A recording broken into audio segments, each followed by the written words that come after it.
I was 16 when this story took place. I don't remember much now that I'm 25, but I do remember this day vividly. I was cleaning out my grandma's house a couple of days after she died. It was pretty normal until my brother, who was helping me clean the house up, went to get food for the both of us, leaving the house just for me. Now, I wanted to finish the job today. After all, there was just a couple of rooms left. So I continued working. When I was about to finish the last room, I heard something in the upstairs hallway. I curiously looked up there before shrugging it off and continued working on the last couple of items in the drawer I was cleaning up. But the noises happened again, but this time louder. I sighed and put the framed photograph I found in the drawer down and started walking up the stairs to investigate what the noise was. When I fully got upstairs, I saw the attic stairs fully down.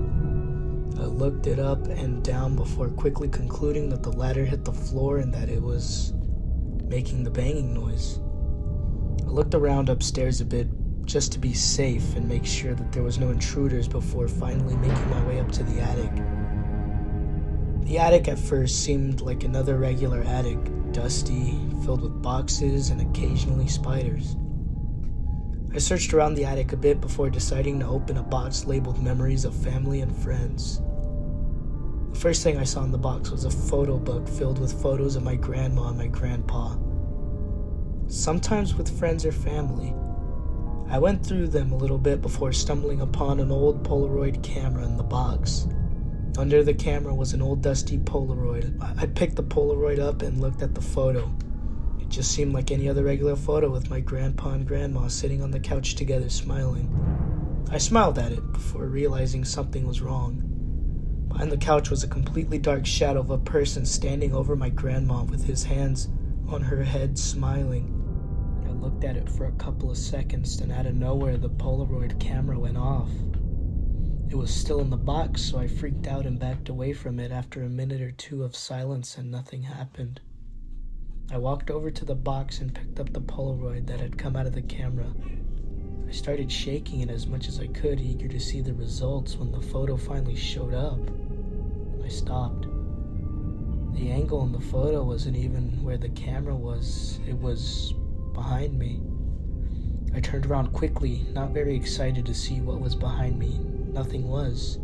There was nobody in sight. Not a single thing changed from when I last looked over there. Click, the sound came from the box again, signaling that the camera went off. I gulped and walked over there, picking up the Polaroid picture again and waiting for it to develop. This time it was right in front of me, maybe just a few feet away. I saw myself just looking at the back from where the angle of the first photo came from. I looked at the photo a bit more before realizing that there was something there, and I was looking right at it. From where the first photo came from, a black figure looking at me, smiling. I didn't waste a single second as I just ran, dropping everything in my hands and running out of the attic. Once I got out of the attic, I hurried up and closed it and shut it. Inside, a sigh of relief, I turned around to quickly exit the house and just wait outside for my brother. But right at the beginning of the stairs was a Polaroid picture. I walked over to it carefully and picked it up. On the back of the picture, it said in some red crayon, "Behind you." The handwritten looked like it belonged to a child. It didn't even bother to look behind me. But when I saw the picture itself, I wanted to scream. It showed me standing at the stairwell was the same thing that had its hand on my grandma's head was right behind me.